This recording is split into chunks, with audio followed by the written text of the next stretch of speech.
আজি তৃতীয় শ্ৰেণীৰ নতুন বিজ্ঞান বিষয়টোৰ 14 নম্বৰ হাত আকাশৰ কথা এইটো পাঠৰ প্ৰশ্ন উত্তৰসমূহ আলোচনা কৰিছোঁ। ভিডিঅ' ভাল লাগিলে লাইক কৰিবা, লগতে চেনেলটো সাবস্ক্ৰাইব কৰি ৰাখিবা।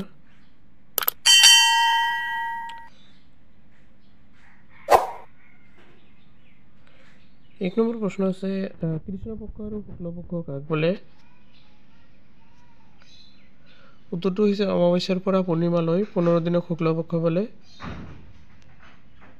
পূৰ্ণিমাৰ পৰা অমাৱস্যালৈ 15 দিনক কৃষ্ণপক্ষ বোলে।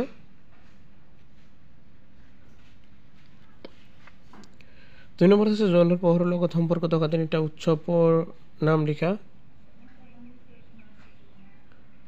উত্তৰ, জোনৰ পোহৰৰ লগত সম্পৰ্ক থকা তিনিটা উৎসৱ হ'ল ৰাস উৎসৱ, ফাকুৱা, ঈদ।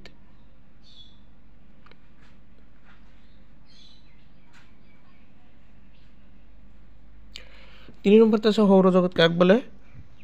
উত্তৰটো হৈছে সূৰ্যত 8টা গ্ৰহ আৰু উপগ্ৰহবোৰক একেলগে সৌৰজগত বোলে। 4 নম্বৰ আছে, জ্যোতিষ্ক কাক বোলে? উত্তৰটো হৈছে ৰাতিৰ আকাশ বহু উজ্জ্বল বস্তুৰে ভৰি থাকে। আকাশৰ উজ্জ্বল বস্তুকে জ্যোতিষ্ক বোলে। 5 নম্বৰ, তৰা আৰু গ্ৰহ কাক বোলে? জ্যোতিষ্কবোৰৰ কিছুমান পোহৰ আছে, সেইবোৰক তৰা বোলে। কিছুমান জ্যোতিষ্কৰ নিজা পোহৰ নাই, সেইবোৰক গ্ৰহ বোলে।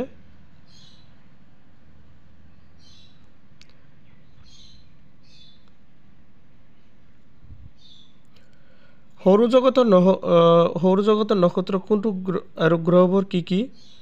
সৌৰজগতত আৰু কি কি আছে? উত্তৰটো হ'ল সৌৰজগতৰ নক্ষত্ৰ হ'ল সূৰ্য আৰু গ্ৰহবোৰ হ'ল বুধ, শুক্ৰ, পৃথিৱী, মংগল, বৃহস্পতি, শনি, ইউৰেনাছ আৰু নেপচুন। সৌৰজগতত সূৰ্য আৰু 8টা গ্ৰহৰ বাহিৰে গ্ৰহবোৰৰ উপগ্ৰহ, ধূমকেতু, উল্কা আৰু বহুতো তৰা আছে। 7 নম্বৰত কৈছে, 7 ক, আমাৰ একেবাৰে ওচৰত থকা নক্ষত্ৰটোৰ নাম কি? উত্তৰ, আমাৰ একেবাৰে ওচৰত থকা নক্ষত্ৰটোৰ নাম হ'ল সূৰ্য। খ নম্বৰ হৈছে, সূৰ্যৰ একেবাৰে ওচৰত আৰু একেবাৰে দূৰত থকা গ্ৰহ দুটাৰ নাম কি কি? উত্তৰ, সূৰ্যৰ একেবাৰে ওচৰত থকা গ্ৰহটো হ'ল বুধ আৰু দূৰত থকা গ্ৰহটোৰ নাম হ'ল নেপচুন।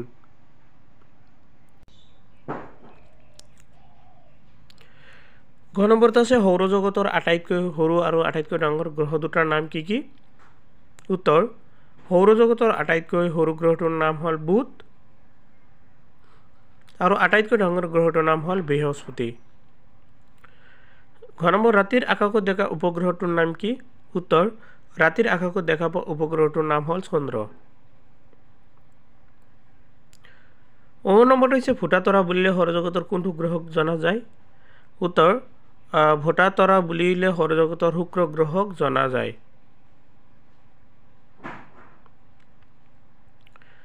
8 নম্বৰ কোৱা হৈছে, সূৰ্যটোৰ পৰা পৃথিৱীৰ দূৰত্ব কিমান দূৰত আছে?